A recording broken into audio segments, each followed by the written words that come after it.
வணக்கம். அமரர் கல்கியின் பொன்னியின் செல்வன் பாகம் 4 மணிமகுடம். அத்தியாயம் 4 ஐயனார் கோவில். கெடில நதிக்கரையில் பாட்டனும் பேரனும் பேசிக் கொண்டிருந்த அதே சமயத்தில் கொள்ளிடத்தின் வடகரையில் உள்ள திருக்கானாட்டுமுள்ளூர் என்னும் ஊரில் பழைய நண்பர்களான ஆழ்வார்க்கடியானும் வந்தியத்தேவனும் ஒரு வினோதமான காரியத்தில் ஈடுபட்டிருந்தார்கள். அக்காலத்தில் வடகாவேரியாகிய கொள்ளிடமும் தென்காவேரியைப் போலவே புண்ணிய நதியாக கருதப்பட்டு வந்தது. துலா மாதத்தில் தினந்தோறும் கானாட்டுமுள்ளூர் ஆலயத்தில் கோவில் கொண்டுள்ள சிவபெருமான் இடப்பாரூடராக கொள்ளிடக்கரைக்கு எழுந்தருளி ஸ்நானத்துக்கு வந்துள்ள பக்தர்களுக்கு சேவை தருவது வழக்கம். மத்தியான வேளையில் ஒவ்வொரு நாளும் உற்சவமாகவே இருக்கும். அக்கம்பக்கத்து கிராமங்களில் இருந்து பக்தர்கள் திரண்டு வருவார்கள். விஷ்ணு கோயில் அந்த ஊரில் சிறிதாக இருப்பினும் அந்த கோயிலில் இருந்தும் பகவான் கருட வாகனத்தில் ஆரோகணித்து கொள்ளிடக்கரைக்கு எழுந்தருளுவார். இவ்விதம் துலா மாதத்தில் வடகாவேரியில் ஸ்நானம் செய்வதற்காக வந்து கூடியிருந்த ஜனக்கூட்டத்தினிடையே ஆழ்வார்க்கடியான் ஒரு நாவல் கிளையை மண்ணில் நட்டு வைத்துக்கொண்டு, நாவலோ நாவல், நாவலோ நாவல், இந்த நாவலந்தீவில் வைஷ்ணவ சமயமே மேலான சமயம் என்று நிலைநாட்டுவதற்கு வாதப்போர் புரிய வந்துள்ளேன். சைவர்கள், சாக்தர்கள், அத்வைதிகள், காபாலிகர்கள், காளாமுகர்கள், புத்தர்கள், சமணர்கள் யார் வேணுமானாலும் வாதப்போர் புரிய வரலாம். அவர்கள் வெற்றி பெற்றால் அவர்களை என் தோளில் மீது தூக்கி வைத்துக்கொண்டு ஊரை சுற்றி வலம் வருவேன். அவர்கள் தோற்றால் இடுப்பு துணியை தவிர மற்றதை எல்லாம் இங்கே கொடுத்து விட்டு போக வேண்டும். நாவலோ நாவல் என்று கத்திக் கொண்டிருந்தான். அவனுக்கு முன்னால் ருத்ராட்ச மாலைகள், மகர கண்டிகள், கமண்டலங்கள், குண்டலங்கள், பட்டு பீதாம்பரங்கள், பொற்காசுகள் ஆகியவை குவிந்து கிடந்தன. இவற்றிலிருந்து வெகு நேரம் வாதமிட்டு பலரை வாதப்போரில் வென்றிருக்க வேண்டும் என்று தெளிவாகியிருந்தது. அவனுக்கு பக்கத்தில் கடம்ப மரம் ஒன்றில் சாய்ந்து கொண்டு வந்தியத்தேவன் கையில் உருவிய கத்தியுடன் நின்று கொண்டிருந்தான். இப்போது அவனுடைய அறையில் உடுத்திய ஒரு துணியும் கையில் ஒரு கத்தியும் மட்டும்தான் இருந்தன. அவனுடைய தோற்றத்திலிருந்து ஆழ்வார்க்கடியான் மீது பலாத்காரத்தை பிரயோகிக்க பார்த்தவர்களை அவன் கத்தியை வீசி பயமுறுத்தி அனுப்பியிருக்க வேண்டும் என்று தோன்றியது. அந்த சமயத்தில் கூட்டமாகவும் கோஷித்து கொண்டும் வந்த சைவர் கூட்டம் ஒன்றை பார்த்து அவன் கூறிய மொழிகளில் இருந்தும் அது வெளியாயிற்று. எச்சரிக்கை! நியாயமாக வாதப்போர் செய்வோர் செய்யலாம். அத்துமீறி இந்த வைஷ்ணவன் மீது யாராவது கையை வைத்தால் இந்த வாளுக்கு இரையாவார்கள் என்று கூறியதுடன் கத்தியையும் இருமுறை சுழற்றினான். கோபத்துடன் வந்த சைவர்கள் சாந்தமடைந்தார்கள். அவர்களில் ஒருவர், ஓ வைஷ்ணவனே, ஏதோ இன்றைக்கு வாதத்தில் ஜெயித்து விட்டதாக எண்ணி கர்வம் கொள்ளாதே. திருநாரையூருக்கு போ. அங்கே உன்னை வாதத்தில் வென்று புறமுதுகிட்டு ஓடச் செய்யக்கூடிய நம்பியாண்டார் நம்பி இருக்கிறார் என்றார். உங்கள் திருநாரையூர் நம்பியை திருநாராயணபுரத்து அனந்தப்பட்டரிடம் வந்து வாதமிடச் சொல்லுங்கள். அங்கே நானும் ஒருவேளை இருந்தாலும் இருப்பேன் என்று கூறினான் ஆழ்வார்க்கடியான். பலமுறை அவன் நாவலோ நாவல் என்று கூவியும் யாரும் புதிதாக வாதமிட வரவில்லை. எனவே நாவல் கிளையை எடுத்துவிட்டு சங்கு சக்கரம் பொறித்த வெற்றி கொடியை ஆழ்வார்க்கடியான் நட்டான். பக்கத்திலிருந்து எல்லாவற்றையும் பார்த்து கொண்டு நின்ற வைஷ்ணவர்கள் சிலர் உடனே அருகில் வந்து அவனை தூக்கி தோளில் வைத்துக்கொண்டு, நாராயணனே நம் தெய்வம், நாம் எல்லோரும் துதி செய்வோம் என்று பாடிக்கொண்டு கூத்தாடினார்கள். பிறகு அவர்கள், வீர வைஷ்ணவனே, எங்கள் இல்லத்துக்கு வந்து அமுது செய்து அருள வேண்டும் என்று பிரார்த்தித்தார்கள். அங்கனமே ஆகுக என்று ஆழ்வார்க்கடியான் கம்பீரமாக கூறிவிட்டு வந்தியத்தேவனையும் அழைத்து கொண்டு சென்றான். இருவரும் புளியோதரை, திருக்கண்ணமுது, ததியொன்னம் ஆகியவற்றை வயிறு முட்டும்படி ஒரு கை பார்த்தார்கள். ஆழ்வார்க்கடியான் தான் வாதப்போரில் சம்பாதித்த பொருள்களில் அங்கவஸ்திரமாக அணியக்கூடிய பட்டு பீதாம்பரம் ஒன்றை மட்டும் வந்தியத்தேவனிடம் கொடுத்துவிட்டு மற்றவற்றை ஸ்ரீ வைஷ்ணவர்களிடம் கொடுத்து அவற்றின் பெருமானத்துக்கு பொற்களஞ்சுகள் பெற்றுக்கொண்டான். வைஷ்ணவ சமயத்தின் மேன்மையை நிலைநாட்டிக் கொண்டு வடக்கே ஹரித்வாரம் வரையில் போக வேண்டியிருப்பதால் தனக்கு பொற்காசுகள் தேவை என்பதாக அவன் தெரிவித்துக் கொண்டான். ஸ்ரீ வைஷ்ணவர்களும் மனம் உவந்து பொருள்களின் பெருமானத்துக்கு அதிகமாகவே பொற்காசுகள் கொடுத்தார்கள். பெற்றுக்கொண்டு ஆழ்வார்க்கடியானும் வந்தியத்தேவனும் பிற்பகலில் கடம்பூரை நோக்கி பிரயாணமானார்கள். கொள்ளிடத்தில் அப்போது பெரும் வெள்ளம் போய்கொண்டிருந்தபடியால் அவர்கள் ஏறி வந்த குதிரைகளை கொண்டு வர முடியவில்லை. அவர்கள் நதியை கடந்த ஓடத்தில் ஜனங்கள் அதிகமாக ஏறி இருந்தபடியால் படகு கரையை அடையும் சமயத்தில் கவிழ்ந்து விட்டது. மற்றவர்களைப் போல் வந்தியத்தேவனும் ஆற்று வெள்ளத்தில் விழுந்து நீந்தி கரை சேர வேண்டியதாயிற்று. அச்சமயம் அத்தனை காலமாக எத்தனையோ நெருக்கடியான நிகழ்ச்சிகளிலும் வந்தியத்தேவன் காப்பாற்றி கொண்டு வந்த அவனுடைய அரைக்கச்ச சுருளும் அதில் அவன் பத்திரப்படுத்தி வைத்திருந்த இலச்சினைகளும் இளைய பிராட்டி தந்த ஓலையும் கூட நதி வெள்ளத்தில் போய்விட்டன. அவற்றுடன் இருந்த பொன் நாணயங்களும் போய்விட்டன. புதிய குதிரைகள் வாங்குவதற்கு பணம் சேகரிப்பதற்காகவே மேற்கூறிய யுக்தியை அவர்கள் கையாண்டார்கள். யுக்தி பழித்து கொஞ்சம் பணமும் கிடைத்தது. ஆனால் அந்த கிராமாந்தர பகுதிகளில் குதிரை எங்கும் விலைக்கு கிடைக்காது என்றும் தெரிந்தது. கடம்பூர் கிராமத்தில் வாரம் ஒரு நாள் நடைபெறும் சந்தையில் ஒருவேளை குதிரை விற்பனைக்கு வந்தாலும் வரலாம். இல்லாவிடில் திருப்பாதிரி புலியூர் சென்று வாங்க வேண்டும். கடம்பூருக்கு போவதா வேண்டாமா என்பது பற்றி அந்த நண்பர்களுக்குள் விவாதம் நடந்தது. அதில் உள்ள சாதக பாதகங்களை பற்றி விவாதித்தார்கள். கடம்பூரில் ஆதித்த கரிகாலரின் வருகையை பற்றி ஏதேனும் செய்தி கிடைத்தாலும் கிடைக்கலாம். காஞ்சியிலிருந்து புறப்பட்டு விட்டாரா, எந்த வழியாக வருகிறார் என்று ஏதேனும் தகவல் தெரிந்தால் நல்லதல்லவா? ஆனால் கடம்பூரில் தெரிந்தவர்களின் கண்ணில் படக்கூடாது. கந்தமாறனை சந்திக்க நேர்ந்துவிட்டால் ஆபத்தாய் போய்விடும். ஒருவேளை பழுவேற்றையரின் பரிவாரங்கள் இதற்குள் வந்திருந்தால் அதுவும் தொல்லைதான். வைஷ்ணவனே, உனக்குத்தான் இரவில் சுவரேறி குதிக்க தெரியுமே. சம்புவரையர் குதிரை லாயத்திலிருந்து 2 குதிரைகளை கொண்டு வந்து விடலாமே என்றான் வந்தியத்தேவன். நான் சுவரேறி குதிப்பேன், ஆனால் குதிரைகளுக்கு சுவரேறி குதிக்க தெரிய வேண்டுமே என்றான் வைஷ்ணவன். பழுவூர் பரிவாரங்கள் அங்கே வந்திருந்தால் 2 குதிரைகளை அடித்து கொண்டு போகலாம். அவர்கள் முன்னொரு சமயம் கடம்பூரில் என்னுடைய குதிரையை விரட்டி அடித்தார்கள் அல்லவா, அதற்கு பழிக்கு பழி வாங்க வேண்டும் என்றான் வானர்குல வீரன். சில மாதங்களுக்கு முன்பு கடம்பூரில் அவர்கள் சந்தித்தது பற்றியும் அன்றிரவு நடந்த அபூர்வ சம்பவங்களை பற்றியும் வழிநெடுக பேசிக்கொண்டே வந்தார்கள். இருவரும் சூரியன் அஸ்தமிக்கும் சமயத்துக்கு கடம்பூரை அடைந்தார்கள். கடம்பூர் அவர்கள் எதிர்பார்த்தது போலவே அமர்க்கலப்பட்டு கொண்டுதான் இருந்தது. அரண்மனையும் கோட்டை வாசலும் கொடிகளாலும் தோரணங்களாலும் தொங்கல் மாலைகளாலும் அலங்கரிக்கப்பட்டு விளங்கின.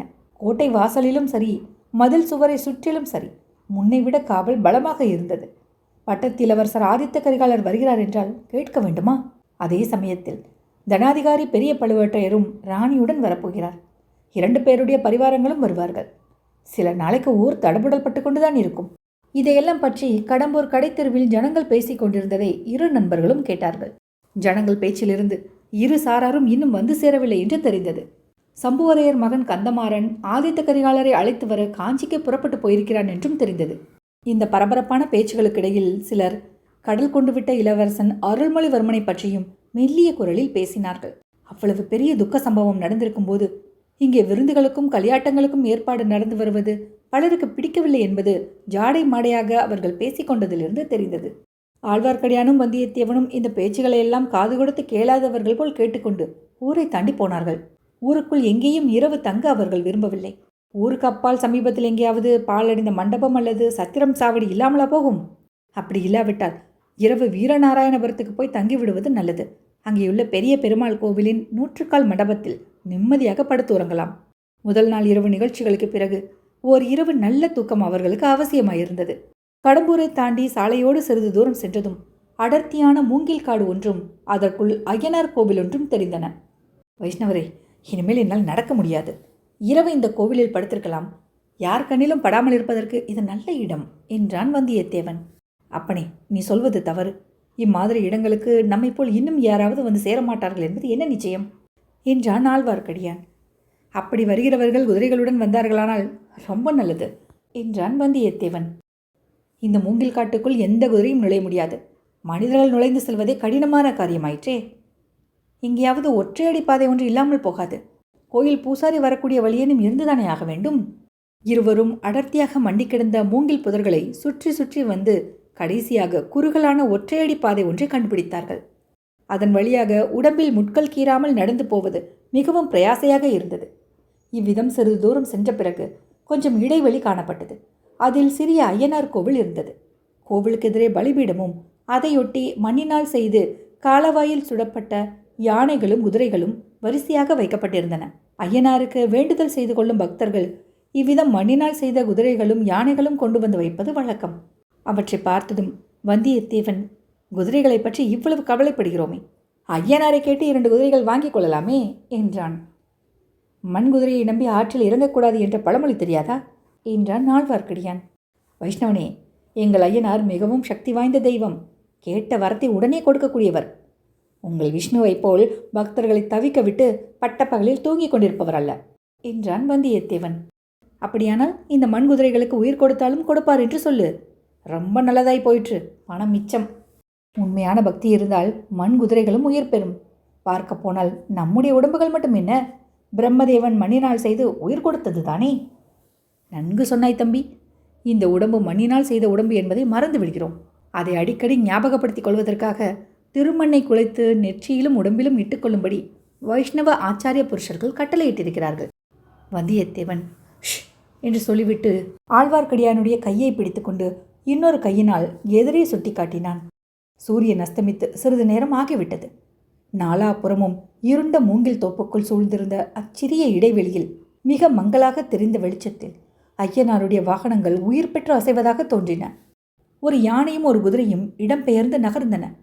கண்ணால் கண்ட இந்த அற்புதத்தை நம்புவதா இல்லையா என்று தெரியாமல் வந்தியத்தேவன் சிறிது நேரம் திகைத்து நின்றான்.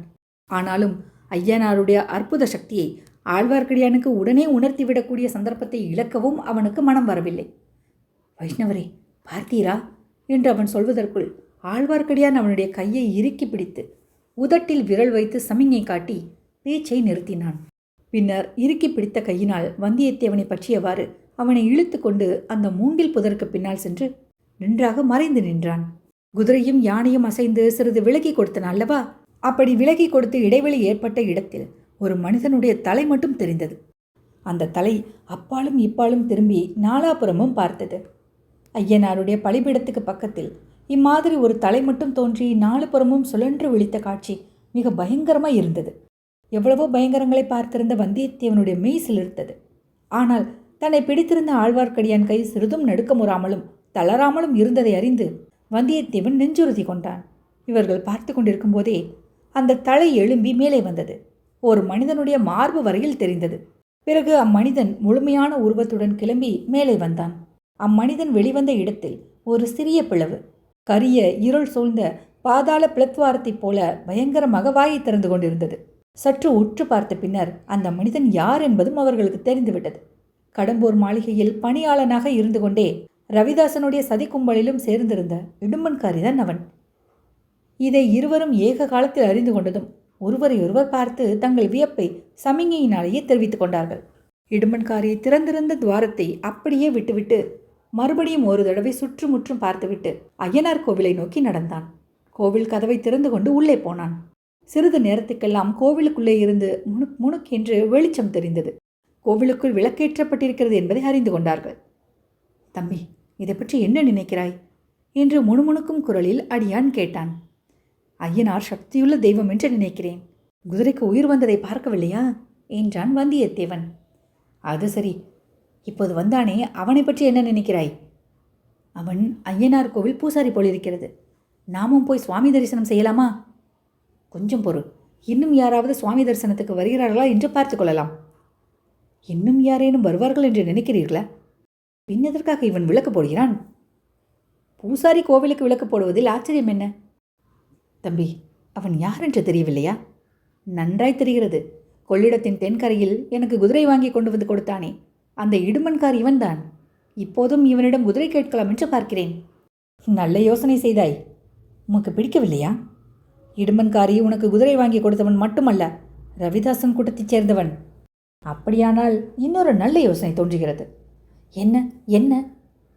இடுமன்காரி ஐயனார் கைங்கரியத்தில் ஈடுபட்டிருக்கும் போது அவன் எங்கிருந்து வந்து முளைத்தான் என்பதை பார்த்து தெரிந்து கொண்டு வரலாம் என்று எண்ணுகிறேன்.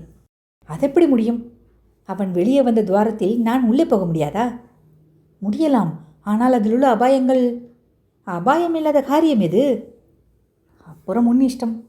வைஷ்ணவரே, நீங்கள் இங்கே இருந்து என்ன நடக்கிறது என்று பார்த்து கொண்டிருங்கள். அதற்கென்ன கஷ்டம்? நான் இருந்து பார்த்து கொண்டிருக்கிறேன். சுரங்க வழி எங்கே போகும் என்று உனக்கு ஏதாவது தோன்றுகிறதா? தோன்றுகிறது சுவாமி, தோன்றுகிறது. அது சரிதானா என்று தெரிந்து கொள்ள விரும்புகிறேன். அதை நீ எதற்காக தெரிந்து கொள்ள வேணும்? ஏதேனும் ஒரு சமயத்தில் உபயோகப்படலாம். யார் கண்டது? அச்சமயம் சற்று தூரத்தில் வேறு பேச்சு குரல்கள் கேட்டன. தாமதிப்பதற்கு நேரமில்லை வைஷ்ணவரே. நான் திரும்பி வருகிற வரையில் இங்கேயே இருப்பீரல்லவா? அல்லது சுக்ரீவன் வாளிக்கு செய்தது போல் செய்து விடுவீரா? உயிருள்ள வரையில் இங்கேயே இருக்கிறேன்.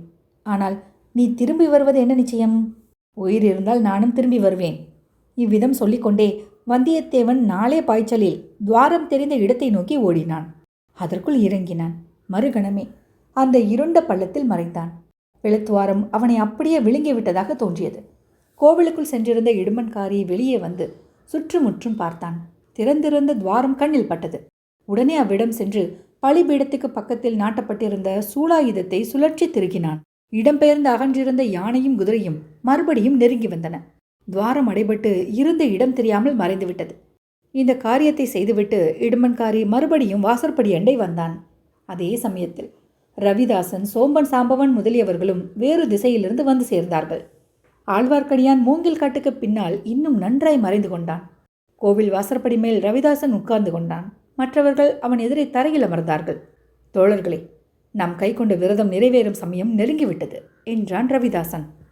இவ்வாறு தான் 6 மாதமாக நெருங்கிவிட்டது என்று சொல்லிக் கொண்டிருக்கிறோம் என்றான் ஒருவன். ஆம், அதில் தவறொன்றுமில்லை. 6 மாதமாகவே அந்த நாள் நெருங்கி வந்து கொண்டே இருந்தது. விரல் விட்டு எண்ணக்கூடிய நாள் கணக்கில் நெருங்கிவிட்டது. ஆதித்த கரிகாலன் காஞ்சியை விட்டு கிளம்பிவிட்டான் என்ற செய்தி வந்திருக்கிறது. திருக்கோவலூர் கிழவன் அவனை தடுத்து நிறுத்த செய்த பிரயத்தனம் பலிக்கவில்லையாம். வழியில் வேறு யாராவது தடுத்து நிறுத்த மாட்டார்கள் என்பது என்ன நிச்சயம்? ஆதித்த கரிகாலன் முன்வைத்த காலை பின் வைக்கிறவன் அல்ல. இனி யார் தடுத்தாலும் கேட்க மாட்டான். அவனுடைய சகோதரி சொல்லி அனுப்பிய செய்தி போய் சேர்ந்தால் அதெப்படி போய் சேர முடியும்? செய்தி கொண்டு போன வாலிபனைத்தான் காட்டில் கட்டி போட்டு விட்டு வந்தோமே. அழகுதான். அவனை இன்று காலையில் கொள்ளிடத்தின் வடகரையிலே பார்த்தேன். அவனோடு நமது இன்னொரு பகைவனும் சேர்ந்திருக்கிறான். அது யார்? போலி வைஷ்ணவ வேஷதாரி. அப்படியானால் நாம் ஜாக்கிரதையாக இருக்க வேண்டியதுதான். அவன் ஆதித்த கரிகாலனை சந்திக்காமல் தடுக்க பார்க்க வேண்டும். தும்பை விட்டு வாளை பிடிக்கிற கதையாக இருக்கிறது. கையில் அகப்பட்டவனை அங்கேயே ஒரு வழியாக தீர்த்திருக்கலாம். ராணி எதற்காக அவனை உயிரோடு விடச் சொன்னாள் என்று தெரியவில்லை. தோழர்களே, எனக்கும் அது புரியாமல் தான் இருந்தது. அப்புறம் தெரிந்து கொண்டேன். ராணி என்னையும் மிஞ்சிவிட்டாள் என்பதை ஒத்துக்கொள்கிறேன். மிக முக்கியமான ஒரு நோக்கத்துடன் தான் வந்தியத்தேவனை உயிரோடு விடச் சொன்னாள் ராணி. அதை நீங்கள் இப்போது தெரிந்து கொள்ள வேண்டிய அவசியமில்லை. வந்தியத்தேவனை பற்றிய கவலை வேண்டாம். ஆனால் அந்த வைஷ்ணவனை கண்டால் சிறிதும் தயங்காமல் உயிரை வாங்கிவிட்டு மறுகாரியம் பாருங்கள் என்றான் ரவிதாசன். அத்தியாயம் 4 நிறைவுற்றது.